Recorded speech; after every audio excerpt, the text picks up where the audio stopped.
Drawsko? I like Dresco. It's a really clean city. I'm really happy, really friendly people, and I really appreciate this. And I really like this. Bardzo podoba mi się w Drawsku. Jest to bardzo czyste miasto, bardzo otwarci są tutaj ludzie i bardzo to doceniam. Co ciekawego, co najciekawszego do tej pory zapamiętałeś?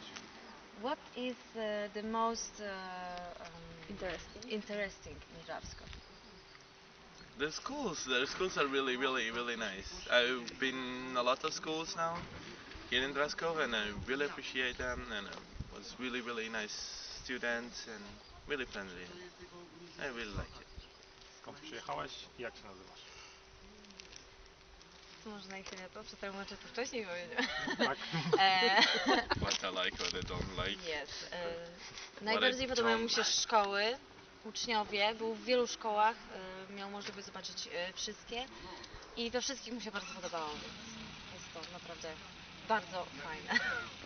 Skąd przyjechałeś? Where are you from? I'm from Italy, North Italy, Bolzano. Okej. Jeszcze tak, jak się nazywasz? What is your name? My name is Mauro, and should I say also the age? I'm 20 years old, and that's all. Nazywam się Mauro, jest z Italii, z Włoch i ma 20 lat. Okej, wszystko. That's it.